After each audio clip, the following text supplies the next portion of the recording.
História, principalmente, a gente lembra do caso da Coreia do Sul, porque a Coreia do Sul enfrentou uma guerra com a irmã do Norte, aliás, era um país só ali, né, gente? Na antiguidade era um reino. E a Coreia do Norte se separa da Coreia do Sul, a Coreia do Norte hoje é comunista e a Coreia do Sul é um regime capitalista democrático. Mas a história diz que o recurso que foi investido na Coreia do Sul foi principalmente em termos de educação. E hoje a Coreia do Sul é uma das grandes nações do mundo, inquestionável, um dos tigres asiáticos. Você acha que a Coreia realmente evoluiu porque olhou-se para a educação com um prisma especial? Há pouco mais de 40 anos que a Coreia se tornou um país desenvolvido como é. E todo o mundo reconhece que esse desenvolvimento ele foi por causa da educação. Aqui no Brasil a gente vê que tem uma série de problemas que a gente vive nos dias de hoje e que acaba refletindo em todas as partes da sociedade, até no mercado de trabalho, até na forma de votar. E quando a gente tem um contato com a sociedade, a gente percebe isso, fica muito claro. Quais são os problemas que você elenca aqui no Brasil em termos de educação? Primeiramente, o professor ele não é valorizado. O professor, eu sou advogado e considero que, embora todas as profissões elas tenham a sua importância e tenham uma grande importância para a sociedade, o professor é o profissional mais importante da sociedade. Então, sem valorizar o professor, a carreira do professor, fica muito difícil a gente acreditar que a educação vai prosperar. E aqui no Brasil a gente também tem problemas sérios de violência nas escolas. A educação, ela no ensino fundamental, ela deveria ser municipalizada, porque o município tem mais condições de cuidar da educação fundamental. Aliás, é uma obrigação constitucional do município. Sim. Então, com certeza, no Brasil não se trata a educação com o devido respeito e que é fundamental que se tratasse. Mas me parece, a impressão que eu tenho, o William, meu querido e minha querida telespectadora, é que houve, na verdade, vamos chamar um degringolamento, um degringolar, uma queda da educação nesse país. Porque antigamente você pegava o camarada que estava no primário, que hoje equivale ao ensino fundamental, né? Agora são 9 anos ao invés de 8. Mas eu me lembro que a pessoa no primário, que o primário antigamente era da primeira série ou do primeiro ano ao 4º ano. E você pegava um aluno do 4º ano e ele sabia ler, escrever, interpretar o que ele lia, montar uma composição, uma redação. Mas, William, isso não acontece mais. Hoje você pega alunos, essa é a verdade, gente, não vamos ser hipócritas. Hoje você pega alunos no colegial, que hoje é o ensino médio, que não sabem ler, William. Como é que é isso aí? Na verdade, o que acontece é o seguinte, é uma falha do sistema. As famílias, primeiro, elas têm que entender que a educação ela tem que ser a prioridade.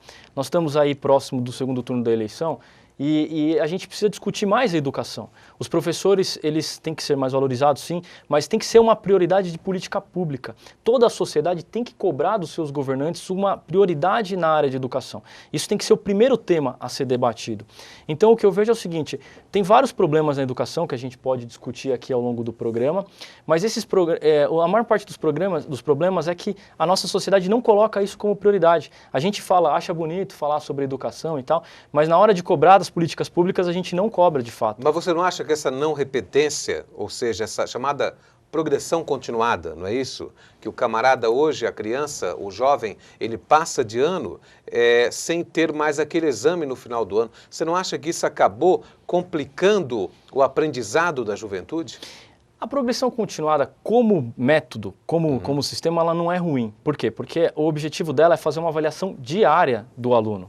Se funcionasse na prática, adequando-se à realidade brasileira, seria um bom sistema. Porque eu acredito que qualquer pai ou qualquer professor... Mas não funciona. Então, não funciona porque a realidade brasileira ela é muito mais complexa. Então, o que acontece é o seguinte, a gente tem que aprimorar o sistema e não dizer que é ruim só por... Mas aí, o telespectador está pensando, você fala em aprimorar o sistema. Como é que aprimora isso, William? Em primeiro lugar, o que a gente precisa fazer é valorizar o professor. Isso aí é uma questão fundamental. Por quê? Porque o professor ele tem que ter instrumentos para poder trabalhar. O segundo aspecto é que os pais eles têm que participar da educação, saber que a educação também não é somente na escola. Os pais têm que acompanhar o trabalho do aluno, têm que ajudar os filhos nas lições de casa. Então isso é fundamental a participação dos pais. Mas você não acha que falta tempo, de repente, para o pai poder acompanhar? Porque hoje, inclusive, não só o pai trabalha, a mãe trabalha também. E no final das acaba ficando sem tempo para poder acompanhar o filho, que dirá as tarefas do filho. Como é que resolve isso aí? A gente sabe que é difícil, né? A sociedade brasileira ela é muito complexa. Mas a gente tem que assumir os nossos compromissos, né? Como pai, o pai tem um papel de educação fundamental. Então, é necessário deixar um tempo para o filho, investir um tempo no filho, porque a educação vem de casa também. Então, se o pai não acompanhar, obviamente o filho vai aprender alguma coisa com alguma outra pessoa. Então, é fundamental que o pai faça o seu papel e acompanhe também a educação, mesmo que o tempo seja apertado. Ok, muito bem. 11 horas agora, ou 23 horas se você preferir, 23h14. Hoje estamos com ele, o William Lago. O William Lago, ele é advogado, mas é uma pessoa que estuda a questão da educação no Brasil e no mundo há muito tempo. E hoje nós estamos falando exatamente sobre isso. Educação para um mundo melhor. Você acredita, minha amiga, meu amigo, que a educação pode revolucionar o mundo? Você acredita que a educação pode modificar a vida das pessoas? 2379-4733 é o telefone que você liga e participa. E eu estava conversando com o William agora há pouco e ele me falou que no começo da carreira dele ele foi anarquista. Conta essa história direito pra gente, William, só que logo depois do intervalo comercial.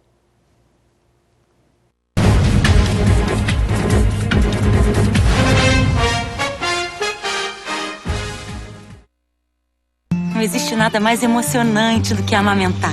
É um momento mágico. E o leite materno oferece tudo o que o bebê precisa nos primeiros 6 meses. Depois começa a dar alimentos saudáveis e continua amamentando até 2 anos ou mais.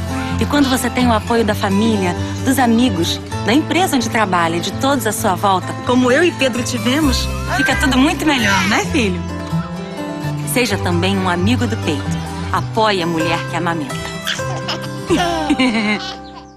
Muitas vezes, a hepatite não aparece, mas é coisa séria e com o tempo pode virar uma doença grave. Por isso, a hora é agora. Ela é transmitida pelo contato com o sangue ou sexo sem camisinha. Previna-se. Exija materiais descartáveis ou esterilizados. Não compartilhe materiais para uso de drogas. Use camisinha e vacine-se contra a hepatite B.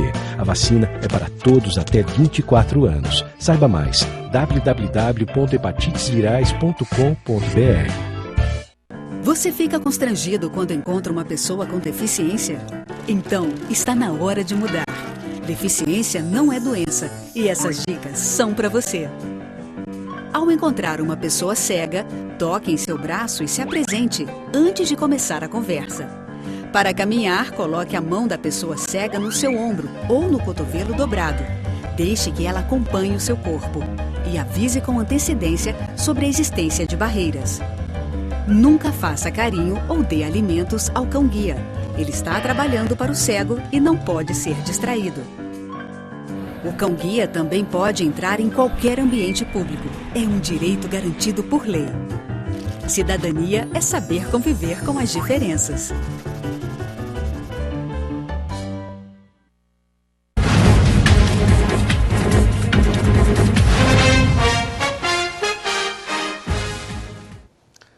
Ok, minha amiga, meu amigo, muito boa noite, 23h17 agora, esse é o programa da Virada, o Eco Debates aqui da Rede Eco TV, canal 9 NET Digital e 96 NET Analógica. Um grande abraço ao amigo Vander von Leifer, o nosso coordenador geral da emissora, o Fábio Beza, Suelen Correia, os colaboradores André Vido Mangano, editor de VT, o nosso amigo Rafa Bira, da banda Babum, a super banda do amigo Bruno Buia, que maravilha, todo o pessoal que está ligado nesse momento aqui na Rede Eco TV, no Eco Debates. Olha, no dia 23 de outubro de 2011, era anunciada a comercialização do iPod. E hoje, dia 23, é o dia do aviador, é o dia de Santos Dumont, dia da Força Aérea Brasileira, que maravilha, parabéns aviador. No dia 23 de outubro de 1906, no campo de Bagatelle, em Paris, mais de 1.000 pessoas, representantes da imprensa internacional, assistiram ao primeiro voo de um avião. Pela primeira vez, o homem ergueu-se do solo, né? Com recursos de um aparelho mais pesado que o ar, realizando um voo planado. Há quem diga que quem inventou o avião foram os irmãos Wright, dos Estados Unidos, né? Mas o que acontece é que, segundo a história, eles não têm a prova testemunhal, documental, né? Embora talvez tenham realizado o voo anterior ao Santos Dumont. Só que Santos Dumont não, ele contou com a imprensa todinha lá para fotografar e filmar ao evento. Parabéns aos brasileiros, nós brasileiros estamos de parabéns por essa invenção maravilhosa que é o avião e o nosso querido Santos Dumont, que Deus o tenha. Olha, aqui você confere a leitura de algumas notícias do Diário do Grande ABC. Elton, dá um closezinho para a gente poder falar do nosso querido diário. Um abraço, Ronan, um abraço, Everson. O diário de hoje, ele está repercutindo o debate de ontem. Aidam e Grana vão ao ataque em debate marcado por acusações. Em primeiro confronto direto no segundo turno, entre prefeituráveis de Santo André, clima esquenta em evento na sede do Diário do Grande ABC. Saiu fumaça lá ontem, viu? E olha que interessante, essa segunda notícia aqui, a segunda manchete, diz o seguinte: que o Paço Municipal, que é o prédio da Prefeitura de Santo André, sofreu ontem mais 2 abalos. Olha que interessante. No segundo, houve queda no sistema de energia elétrica. Funcionários relatam medo. Defesa Civil descarta abalo sísmico e diz que a estrutura da edificação está em perfeitas condições. Será que era a troca de farpas entre o Aidam e o Grana que provocou esse abalo lá no Paço Municipal da nossa querida Santo André? Em tempo, né, gente? É brincadeira, mas é interessante isso aí, né? O Paço tremer justamente no dia do debate dos nossos amigos prefeituráveis. Indústria quer IPI reduzido até dezembro. É notícia do nosso Diário do Grande ABC Paulista. Nós estamos falando hoje sobre educação. Você acredita que a educação pode colaborar para a construção de uma sociedade melhor, mais justa, mais fraterna, mais digna? Estamos com ele, William Lago, que, entre outras coisas, está falando sobre isso. Mas eu fiz uma pergunta para ele que é um militante abnegado da sociologia, da política, né? E eu perguntei para ele, porque ele me contou ali nos bastidores que ele foi anarquista, William. Conta essa história direito. Olha que situação, hein? O pessoal ficou pensando nisso na hora do intervalo todo. Na verdade, eu não acreditava que o governo poderia resolver os problemas da sociedade. A gente via casos de corrupção e tal. No começo da sua carreira. Isso, no começo da minha carreira. Com 17 anos de idade, tinha o cabelo comprido e era contra tudo e contra todos. E aí eu entrei na faculdade de Direito, comecei a estudar um pouco como que funcionam as regras da sociedade, como é que funcionam as regras do Estado, e aí comecei a perceber que, na verdade, o problema da sociedade está no voto consciente, está na educação, está na formação do seu cidadão. Porque a política, na verdade, ela é uma consequência de uma sociedade que tem as suas práticas, tem os seus vícios, tem a sua forma de agir, e a política acaba representando isso. Então, eu acabei percebendo, depois da faculdade, depois do curso que eu fiz na escola, na DESG, né, que é a escola, um curso vinculado à Escola Superior de Guerra, e comecei a perceber que, na verdade, o problema não está na política, está sim no voto e na sociedade que não está votando de maneira coerente ou que tem práticas que são as práticas que a gente... E por que o eleitor não vota de maneira correta, na sua visão? Na minha visão, porque, na verdade, além da educação não ser de qualidade no Brasil, falta cidadania, falta conceito de cidadania no eleitor.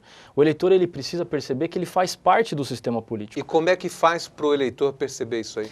Então, a primeira coisa é que a política tem que ser mais clara. Os políticos têm que falar mais a linguagem da população. Isso é o primeiro passo. Falando a linguagem da população, a campanha tem que ser uma coisa pedagógica. Ele tem que mostrar as propostas e mostrar o que de fato ele pode fazer. Eu participei de uma campanha agora nesse ano de 2012 e eu percebi uma coisa: a maioria dos eleitores não sabe o que é o papel do vereador. Não sabem. Nós fizemos um programa agora, antes do primeiro turno, e trouxemos aqui praticamente um especialista, nosso amigo lá do sindicato, e ele, na verdade, nos reportou qual é o papel do prefeito, o papel do vereador. E tivemos uma série de ligações e pessoas muito interessadas, justamente porque a grande maioria não sabe, né? Mas você não acha que falta, eu já comentei isso em programas anteriores, nós tínhamos aulas de OSPB, Organização Social e Política do Brasil, que mal ou bem fornecia um mapinha de como funciona a estrutura política, ainda de maneira precária, mas a gente tinha esse tipo de orientação e hoje não tem mais, William. Hoje não tem. Mas o ensino fundamental teria que ter esse tipo de matéria para que o aluno possa já ter contato com a política desde pequeno. Muitas vezes a gente reclama da política, mas é como você morar num prédio onde o síndico, ele se apropria do seu dinheiro, ele rouba o seu dinheiro e você diz, não quero saber disso, não quero participar. Só que se você não participa, quer dizer, você está favorecendo que isso continue acontecendo. Então eu acredito que desde pequeno o jovem, o cidadão, a criança já tem que participar, já tem que começar a entender um pouco de política para que ele se acostume ao longo da vida dele a maneira de participação. Ou seja, politizar a sociedade, né? Politizar, isso é fundamental. Olha, o Elvio Sinclair, um abraço, Elvio. Diadema do Campanário, é cadeira cativa, manda abraço ao amigo Tony e quer saber do William se ele é a favor ou contra o kit gay. Boa pergunta, Elvio. Colocou o William contra a parede. E aí, William, o que você acha? Na verdade, o que eu sou a favor é que não exista preconceito na sociedade. Eu acredito que a sociedade ela tem que ser aberta, democrática e todo mundo tem o direito de fazer valer os seus valores. Então, se você fizer um trabalho que não estimule nenhum tipo de segmento, mas que você faça com que a sociedade compreenda que não deve ter preconceito para conviver de maneira mais harmônica, eu sou a favor. Agora, você ter qualquer estímulo a que a criança ou adolescente tome qualquer prática, eu sou contra. Então, qualquer meio que seja para que a pessoa seja informada e não tenha preconceito, eu sou a favor. Talvez a maneira que foi feita, aí no exemplo que se dá do kit gay, talvez não tenha sido a maneira mais adequada, mas acabar com os preconceitos na nossa sociedade já é muito importante. Você tem a fórmula? Como é que era esse kit gay para que a gente possa, de repente, orientar o nosso telespectador? Olha, a fórmula que eu ouvi foi aquilo que foi discutido nas campanhas de São Paulo, que havia um kit que falava das vantagens de ser bissexual, alguma coisa nesse sentido. Eu particularmente não vi o kit, não posso dizer se... Será que não houve uma má interpretação por parte das pessoas? Eu não vi, não posso emitir a minha opinião. Eu estou emitindo a opinião, mas aqui en passant, né, gente, ao largo. Será que não houve, de repente, uma má interpretação? Porque fica difícil alguém sair em defesa, né? Claro, o homossexualismo ele existe, nós devemos respeitar, né? Mas eu acho o seguinte, tem que mostrar o respeito, acima de tudo, às pessoas, às suas opções sexuais, né? Fica difícil imaginar que alguém do governo partidarizou a coisa, não é difícil imaginar isso? Então, mas o problema é que assim, o kit ele ia ser circulado nas escolas e de repente ele foi retirado. Então o governo percebeu que alguma coisa estava errada ali, por algum motivo. Só que o dinheiro público foi gasto. Então esse que é o problema, foi dinheiro público que foi desperdiçado. E ninguém apurou ao certo o que realmente continha nesse kit gay e se realmente o material estava errado, também não se apurou quem é o culpado, né, William? De quem é a responsabilidade, claro. Olha, o Gordinho de Diadema manda abraços ao amigo Tony e ao amigo Bruno Zanoni também. Nosso amigo Gordinho, abraço Gordinho, nosso amigo de Diadema. Ô William, você acredita que a violência nas escolas com certeza acaba comprometendo a educação? Compromete totalmente. A gente fez um trabalho na DESG sobre segurança nas escolas. E eu confesso que com o resultado do trabalho a gente ficou assustado. Porque mais de 70% das escolas já sofreram algum tipo de violência física, só no estado de São Paulo. Então a gente percebeu que com a violência fica absolutamente impossível do professor poder dar a aula dele e do aluno aprender. Então é um tema que deveria ser o principal com relação à questão do ensino médio. A gente deveria estar discutindo isso todo momento, porque se a violência continuar nas escolas, além de ser uma fábrica de criminosos, porque o aluno muitas vezes ele aprende a ir para o crime dentro da escola, porque ele sofre violência e acaba sendo um estímulo. O bullying também. Você acaba comprometendo o aprendizado do aluno, que num ambiente de violência ele acaba não conseguindo aprender. Agora, o currículo, a gente falou agora há pouco dessa questão da não repetência, a progressão continuada. A pergunta que não quer calar, esse currículo, da maneira como é colocada, você acha que ajuda ou estimula o aluno a pensar nesses direitos aí que você está colocando? Eu acho que eu não concordo com a maneira que a gente pensa a educação no Brasil. Eu acredito que a educação ela tem que ser feita de uma maneira mais construtivista. Eu acredito que o aluno tem que aprender a pensar desde que ele é criança. Porque assim, a gente vê que eu passei pela faculdade de Direito, e na faculdade de Direito a gente aprende a estudar doutrinas e decorar muita matéria. E aí na pós-graduação não, na pós-graduação você começa a pensar, começa a estudar e refletir com a sua própria cabeça.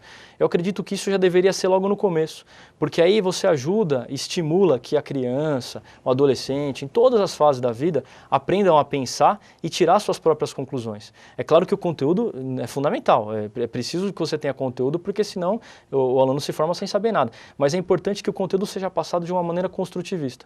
Passando e que ele aprenda a pensar, aprenda a raciocinar, olhar para o conteúdo e poder avaliar o que ele pensa daquilo. Eu acho que falta isso no Brasil. A gente começar a trabalhar, além dos princípios de cidadania, além da educação de qualidade, a capacidade de pensar das pessoas. Mas aí é que está. Será que há o interesse? A minha pergunta é essa, né, gente? Será que há o interesse, de fato, das autoridades que o povo pense um pouco mais, reflita, leia, né? Porque nós temos lá a frase célebre de Sir Francis Bacon, né, o filósofo lá da Inglaterra, que ele dizia, você conhece melhor do que eu, ele dizia que conhecimento é poder, né? Ou seja, se eu conhecimento dos meus direitos, das minhas obrigações e dos meus deveres, eu com certeza serei um cidadão integrante e saberei ser uma ferramenta útil dentro da sociedade, né? Mas se eu também não tenho, eu acabo prevaricando primeiro das minhas obrigações, né? E acabo ignorando os meus direitos.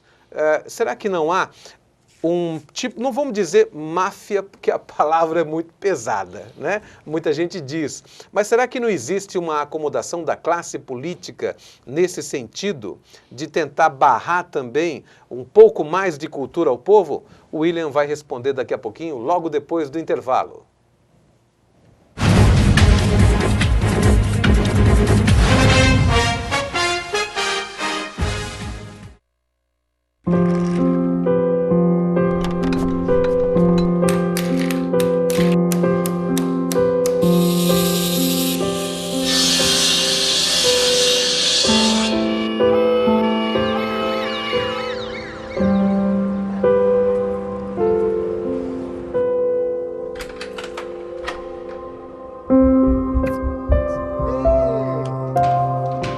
Justiça do Trabalho. 70 anos de justiça social.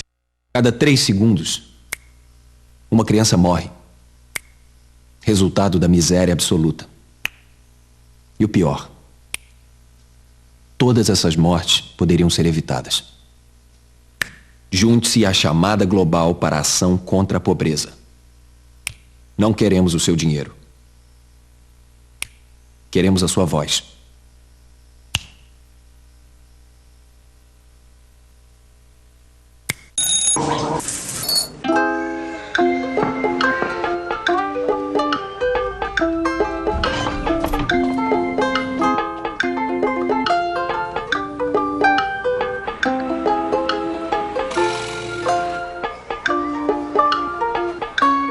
Com a biometria, a identificação do eleitor passará a ser tão segura quanto a votação na urna eletrônica. Votar ficará mais moderno e rápido. A biometria não deixa ninguém se passar por você.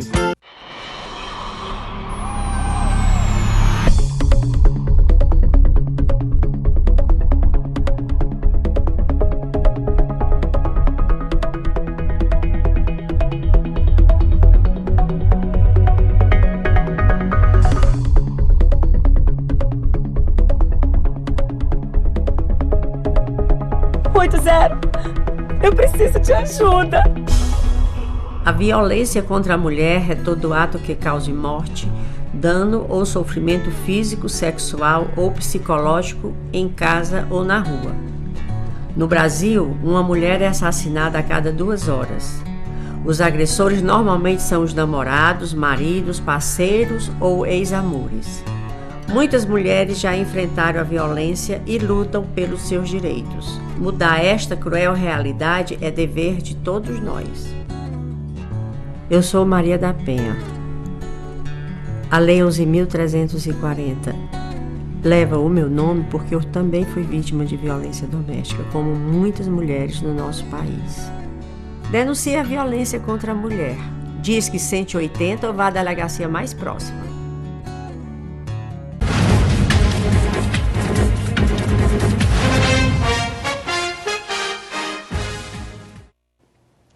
Ok, minha amiga, meu amigo, 2379-4733 é o telefone que você liga e participa. Um abraço para os amigos do Shopping Popular, na minha querida cidade de Mauá. Sexta e sábado nós estamos lá com os amigos do Shopping, né? Temos lá o Zé, temos a Luciana, a Beatriz, um grande abraço, gente. Olha, eu estou aqui hoje com o William Lago e ele está falando sobre educação. Você acha, minha amiga, você acha, meu amigo, que a educação pode revolucionar o mundo? A educação pode mudar o mundo, é claro, para melhor? Eu fazia a seguinte pergunta para o William. Ô William, a gente sabe que o Brasil precisa mudar e precisa mudar através da educação, como a educação mudou outros países, no exemplo que a gente deu da Coreia. Mas você acha, querido, que a classe política está interessada nessa mudança? Alguns devem estar interessados, mas me parece que uma boa parte não tem esse interesse de que o povo seja mais esclarecido e conhecedor dos seus direitos, para na hora de votar, votar melhor, votar certo. O que você pensa sobre isso? Eu acho que isso é um tema muito importante, que eu acho que é fundamental a gente falar isso aqui na TV para que as pessoas reflitam. Tudo que o político faz, ele acaba sendo um reflexo da sociedade. Os temas que são debatidos na campanha são os temas que a sociedade coloca como prioridade. Então, nós, sociedade, não colocamos educação como tema. A gente vê, às vezes, alguns candidatos a vereador que são eleitos por matérias que não são a matéria da educação, não é a defesa da educação. Então, se a população começar a cobrar, começar a colocar isso como um tema importante, o político que vai querer ser eleito, vai querer chegar ao poder ou se manter no poder, o que ele vai fazer? Ele vai querer falar de educação, ele vai querer trabalhar por educação, porque aí a educação vai ser um meio para que ele mostre uma resposta para a sociedade. Então, se a sociedade quer realmente educação, a sociedade precisa cobrar da classe política isso, tem que colocar esse tema em pauta, porque enquanto outros temas forem importantes, a classe política não vai se interessar por isso. Você não acha que essa questão da sociedade patriarcal, comentava com o William agora em off, gente, durante o break, que, se você tiver a oportunidade, leia Gilberto Freire, né, Casa Grande e Senzala, que é, na verdade, uma sinopse da história política social do Brasil e tem muito a ver com a maneira como nós pensamos o mundo hoje e a problemática brasileira. E você vê ali naquele livro do Gilberto Freire que tem lá a Casa Grande e a Senzala, como diz o livro, é o senhor de engenho e os escravos. E me parece que o Brasil, ele cresceu realmente, evoluiu nessa perspectiva.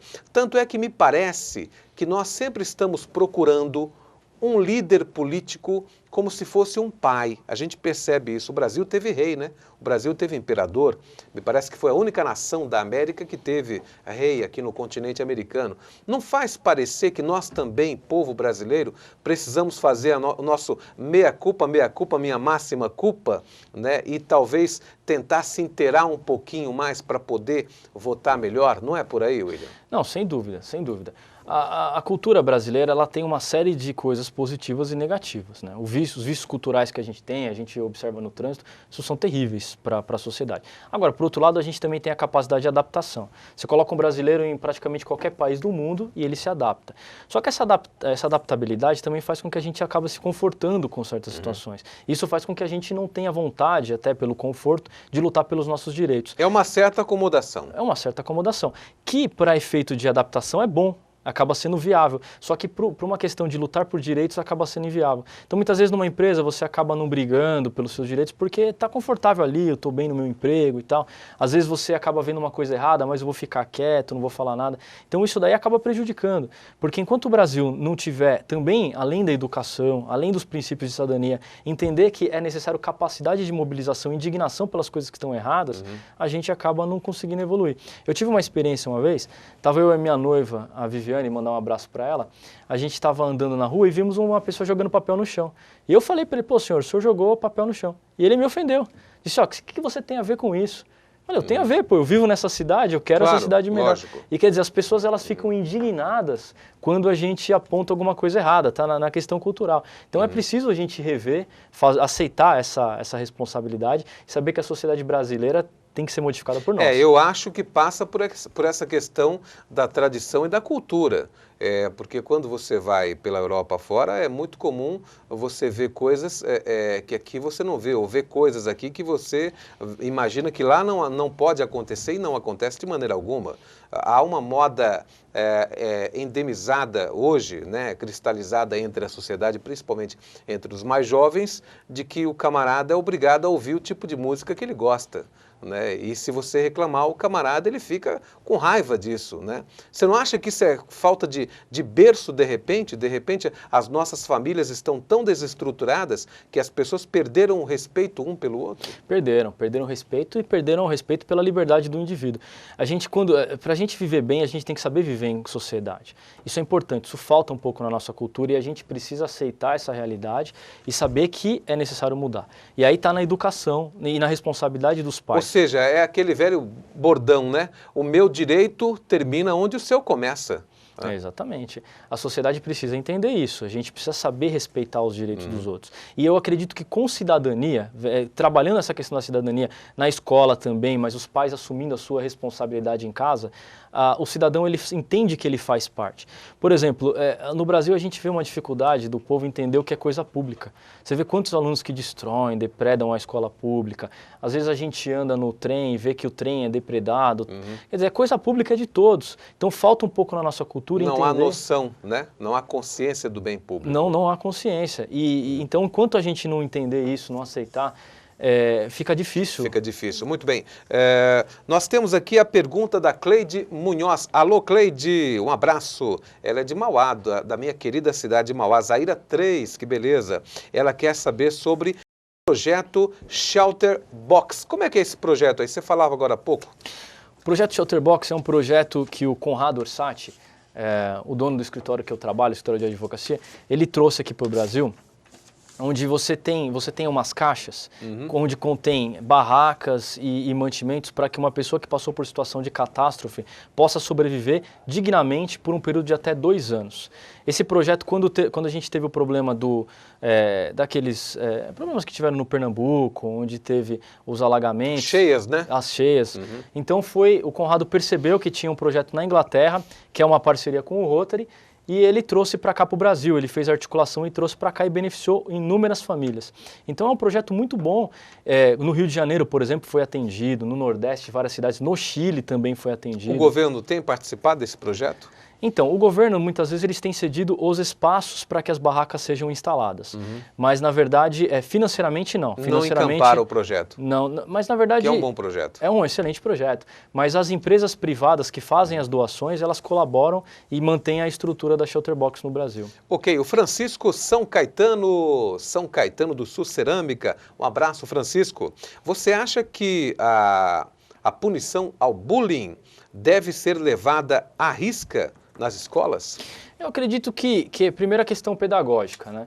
Você tem que trabalhar com a educação para que o aluno saiba que não deve fazer isso. Agora, quando praticar, tem que também haver uma certa punição, porque sem a punição, a pessoa sente que pode fazer o que quiser. Então, é necessário também que haja punição para que haja um controle também, para que o aluno não possa fazer o que ele bem entende. Muito bem. Olha, eu tenho uma pergunta polêmica, emblemática aqui, que a Sônia de Santo André mandou para a gente, o Bruninho passou para mim agora. Sônia, obrigado pela ligação, vou já fazer a pergunta, dá tempo ainda. Olha, o Alexandre de Santo André manda abraços ao primo William e ao Tony e adora o programa. O Alexandre é o nosso querido do Mega Game, um abraço, Ale. Felicidades, é teu primo, né? Meu primo querido. Ah, maravilha. O Francisco Bernassi de São Bernardo. O que você acha, William, sobre toda a balbúrdia dos condenados do mensalão? Pois é uma vergonha para as nossas crianças. Concorda, hein, Francisco? O mensalão, ele mostrou que a política tem um submundo muito triste e foi um atentado para a democracia brasileira. Na verdade, a democracia com a divisão dos 3 poderes, poder judiciário, poder legislativo, poder executivo, tem que trabalhar de maneira equilibrada. E mostrou que, com o mensalão, a gente viu que não estava se trabalhando de maneira equilibrada. Eu lamento que as punições não tenham sido definidas. Ainda hoje eu vi no estado de São Paulo que agora eles estão entrando, o Supremo está entrando naquele momento de definir a pena para os culpados, os responsabilizados pelo mensalão, que deve ser aí de 2 a 12 anos. Mas eu continuo não acreditando que alguma pessoa vá ser presa por causa disso. Mas em tempo eu quero registrar também que não é só para se investigar, de repente, o mensalão ligado ao Partido dos Trabalhadores. Nós temos denúncias sérias aí que falam, né, William, de mensalão ligado ao PSDB, de mensalão ligado ao Partido Democratas. Então, deve-se investigar todos os mensalões, né? Todo tipo de corrupção tem que ser investigada e tem que ser punida. Além da questão pedagógica, da pessoa saber votar, da cidadania, do povo poder participar, a gente tem que ter a punição para aquilo que for errado. A gente não pode ter, a nossa sociedade brasileira não pode ter o compromisso com o erro. Então tem que entender que foi uma situação histórica para o Brasil, a punição de pessoas, e espero que exista a punição, mas qualquer tipo de corrupção ela tem que ser punida. A gente não pode concordar. Muito bem. William, a Sônia de Santo André faz uma pergunta emblemática.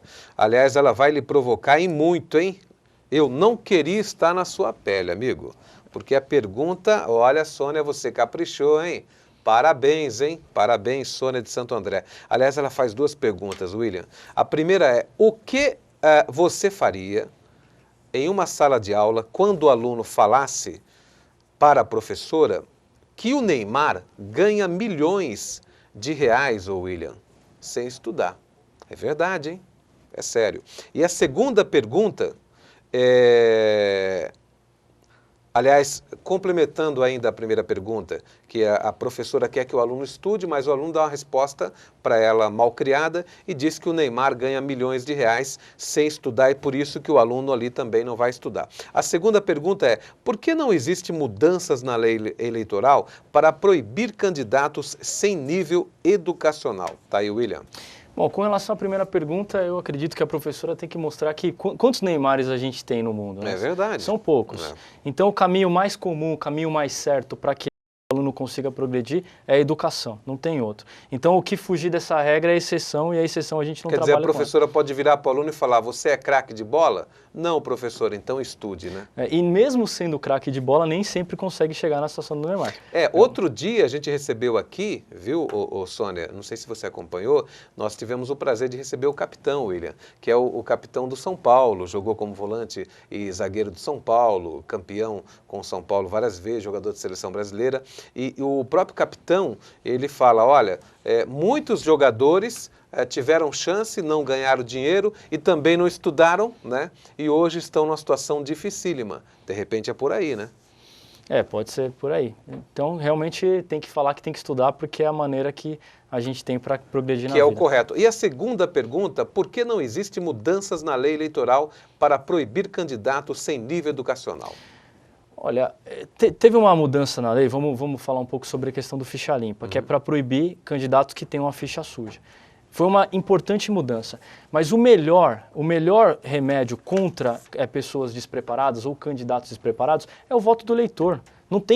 É democrático que todos... É claro, seria uma correção mais rápida se a gente pudesse evitar que alguma pessoa despreparada fosse candidato. Mas, de fato, se a sociedade for educada, se a sociedade for cidadã e pesquisar sobre o candidato, vai votar no melhor candidato. Você votaria num candidato que não tem o preparo que você tem? Eu escolho meus representantes que são melhores que eu. Né? Eu sempre voto em pessoas que eu acredito que são melhores que eu. Então, se cada cidadão fizer a sua parte, não precisa de lei nenhuma barrando. A gente consegue através da democracia. Muito bem. Olha, falta 14 minutinhos para a meia-noite. A gente vai para um break, né, Elton? E volta daqui a pouquinho, gente.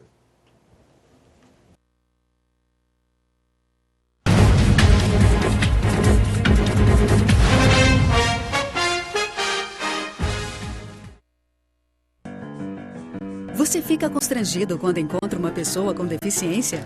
Então, está na hora de mudar. Deficiência não é doença e essas dicas são para você. Risque do seu vocabulário palavras como surdo-mudo, surdinho ou mudinho. Use a palavra surdo para se referir a pessoas que não ouvem. Mesmo que o surdo esteja acompanhado de um intérprete, fale sempre dirigindo-se a ele e não ao intérprete. O surdo pode se comunicar com você por meio da linguagem de sinais, da escrita ou pela linguagem labial. Neste caso, fique de frente para ele e fale pausadamente. Nos eventos promovidos por órgãos públicos, os surdos têm direito à presença de um intérprete. É um direito garantido por lei. Cidadania é saber conviver com as diferenças. Bem-vindo! Você está na Delegacia Eletrônica, um canal direto que permite registrar o Boletim Eletrônico de Ocorrência. Este é um documento oficial da Polícia Civil do Estado de São Paulo, igual ao feito na delegacia, e será assinado por uma autoridade policial. O Boletim Eletrônico de Ocorrência serve para registrar furto ou perda de documentos, de celular, de veículos e de placas de veículos. Aqui também pode ser registrado o desaparecimento de pessoa ou o encontro de pessoa desaparecida. O preenchimento do boletim eletrônico é rápido e fácil, mas se você tiver alguma dúvida, pode contar com a gente. Estamos aqui para ajudá-lo. Muitas vezes, a hepatite não aparece, mas é coisa séria e com o tempo pode virar uma doença grave. Por isso, a hora é agora. Ela é transmitida pelo contato com o sangue ou sexo sem camisinha. Previna-se. Exija materiais descartáveis ou esterilizados. Não compartilhe materiais para uso de drogas. Use camisinha e vacine-se contra a hepatite B. A vacina é para todos até 24 anos. Saiba mais. www.hepatitesvirais.com.br.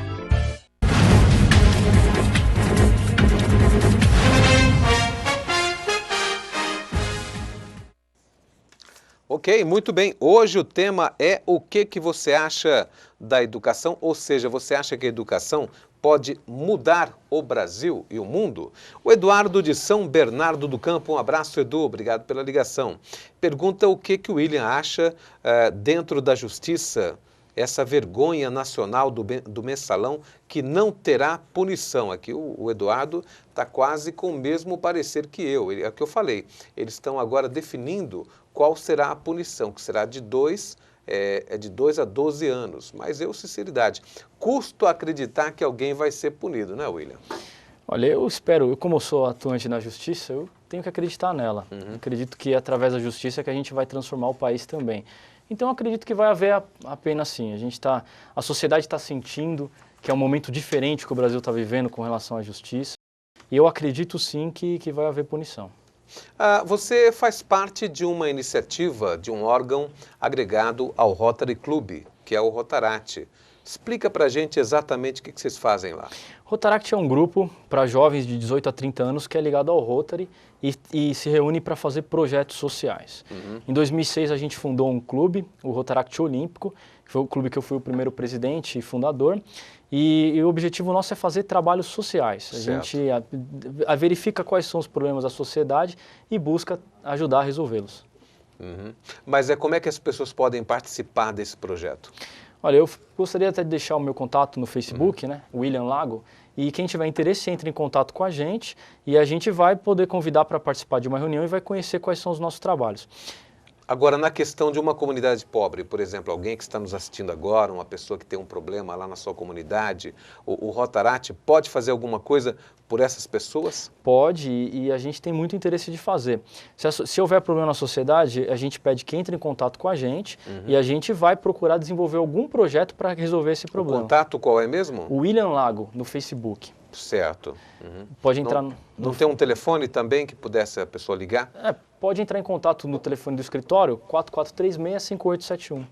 Ok, muito bem. E o Bruninho está passando para a gente aqui, o Eduardo Manzoni, do programa Mega Game. Um abraço, Edu, manda abraço e quer saber se o Dr. William, se ele concorda com penas alternativas a políticos, hein, William?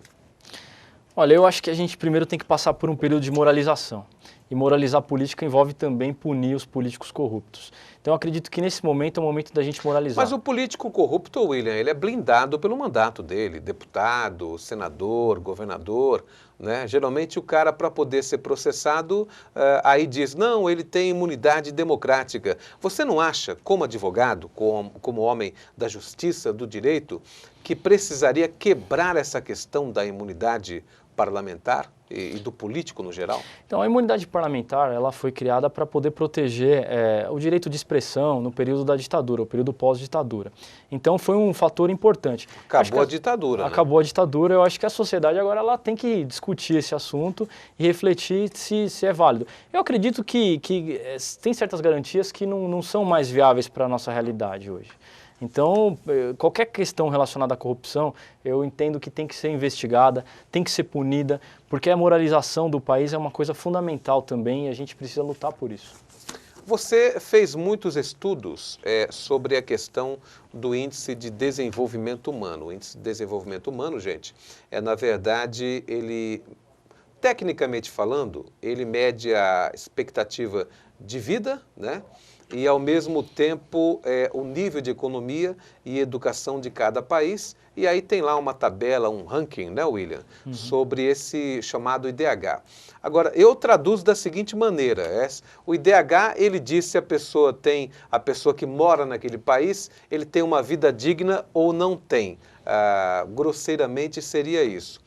E o Brasil, que já esteve numa situação até melhor, eu me lembro que na década passada nós estávamos ali na posição número 76, né, do ranking. Hoje nós estamos na 84ª posição no IDH. O que você fala sobre isso aí? Na verdade, o Brasil ele tem se desenvolvido no plano econômico. A gente vê que o Brasil hoje está cada vez mais despontando no mundo como potência econômica. O governo aí está anunciando que 50 milhões de pessoas deixaram a linha da pobreza, William. Tem deixado, mas na verdade quando a gente vai para a rua, que a gente entra nas periferias, a gente vê que o cidadão brasileiro ainda vive muito mal. Tem educação ruim, o sistema público de saúde não é bom, o transporte coletivo não é bom. Então a gente tem uma série de problemas que atrapalham a qualidade de vida da nossa população. Essa política que muitos chamam de assistencialista, né? Eu chamo de um remédio amargo, né? Mas às vezes os remédios amargos são aqueles que curam as doenças. Mas muita gente classifica como política assistencialista, principalmente dos últimos governos federais. O que você pensa sobre essa política que de repente paga lá 100, 200 reais por cada criança de família? É o chamado Bolsa Família, mas esse dinheiro é pago para que a criança não trabalhe, não seja explorada, não haja trabalho infantil e vá também estudar, né, William? O que você acha dessa política? Eu acho que a política, essencialmente assistencialista, ela não resolve o problema do país. É igual você dar um remédio para febre, uma Novalgina para curar a febre. A Novalgina ela não cura a febre, ela só cura os sintomas. O que a gente precisa é resolver a causa. Mas a política assistencialista, ela para uma pessoa que está passando fome, oferece para ela o assistencialismo, ela vai deixar de passar fome. Isso é fundamental. É questão de dignidade, é o mínimo que a pessoa tem o direito. Mas a política, eu entendo que não deveria ser fundamentalmente assistencialista. Ela deveria criar alguma prática para que a pessoa consiga, em médio e longo prazo, sair da condição de pobreza e poder caminhar com as próprias pernas. No Chile, a gente tem um exemplo muito bom, que foi similar à questão do Bolsa Família e funcionou muito bem. Por quê? Porque a pessoa ela recebia ajuda e o governo incentivava para que ela procurasse o mercado de trabalho, dando qualificação para que ela pudesse ir para o mercado de trabalho. E era um orgulho para a pessoa quando ela saía do programa social, porque ela começou a caminhar com as próprias pernas. Então eu entendo que a política assistencialista, por muitas vezes, ela é fundamental e acaba acabando com a fome, resolvendo um problema emergencial. Mas ela tem que estar vinculada com uma outra política que faça com que a pessoa consiga sair da pobreza. Muito bem, eu estou recebendo uma ligação aqui do meu amigo Pedro Paulo Kopeinski, olha só, hein? Há algum tempo nós fizemos uma entrevista com o Pedro, um arquiteto brilhante, que é motivo de muito orgulho para nós aqui do Grande ABC. Um abraço, Pedro, faz tempo que a gente não se vê, né? Aliás, o Pedro, ele ainda é parente do nosso amigo Tomazini, né? Lá do pessoal do nosso amigo Ricardo Flacker. Um abraço, Tomazini e Ricardo também. Faz algum tempo que a gente não tem contato com esse pessoal todo, que é gente maravilhosa. E o Pedro, ele manda abraço a todos e pergunta o que o doutor acha, em nível jurídico, se tivesse mais fiscalização, não se teria tanto roubo em obras públicas. A fiscalização, na verdade o que acontece é o seguinte, a sociedade ela precisa entender que o papel do parlamentar é, além de propor leis, fiscalizar o trabalho do executivo. Só que muitas vezes a sociedade cobra do parlamentar o assistencialismo, a doação de cesta básica. Então, se funcionasse bem a democracia no sentido de que o parlamentar fizesse o trabalho dele de maneira correta, já haveria a fiscalização. Além disso, você tem vários instrumentos de fiscalização, o Ministério Público, o Tribunal de Contas, que também colaboram com a fiscalização das obras públicas. Uma coisa que a gente precisa é que o cidadão seja consciente e também ajude a fiscalizar, cobre do seu parlamentar, do seu vereador, do seu deputado. E tudo isso passa pela educação. Né? Passa pela educação. Não tem jeito. O voto consciente. Eu defendo três coisas. A nossa sociedade brasileira, para se desenvolver e se tornar um país realmente desenvolvido de fato, a gente precisa de educação de qualidade, a gente precisa de princípios de cidadania para toda a sociedade e precisa de capacidade de mobilização. Com esses 3 itens, a nossa sociedade vai progredir, ninguém segura a gente. Muito bem, nós não temos mais tempo, temos ali 2 minutinhos, hein, Elton Orsi? E é exatamente 2 minutos que o amigo William Lago tem para poder fazer o seu comentário final. Fique à vontade. Eu gostaria de agradecer a oportunidade de vir aqui falar com os telespectadores da EcoTV. Foi um espaço muito gostoso, um debate muito importante. E queria dizer para que a sociedade que está nos assistindo saiba da importância da educação. Cobre do seu político uma educação de qualidade. Quando você tiver um candidato que vier procurar você, pergunte quais são as propostas que ele tem para a educação. Vamos debater esse tema porque o futuro do país está relacionado a esse tema. Se a gente colocar a educação como tema principal para a gente ser debatido, ninguém segura o Brasil. Ninguém vai segurar o Brasil. Muito bem. Como dizia Cristóvão Buarque, educação, educação, educação, né, William? Educação, exatamente. Muito bem. William Lago, muito obrigado. Deus abençoe. Um grande abraço. Gente, olha, não temos mais tempo, hein, Elton? Esse programa repete no sábado, às 11 da noite, mesmo horário. E na quinta-feira nós estamos de volta ao vivo com mais uma entrevista fantástica para você, minha amiga, para você, meu amigo. Obrigado pela sua atenção, pela audiência. Deus abençoe e até quinta. Um abraço.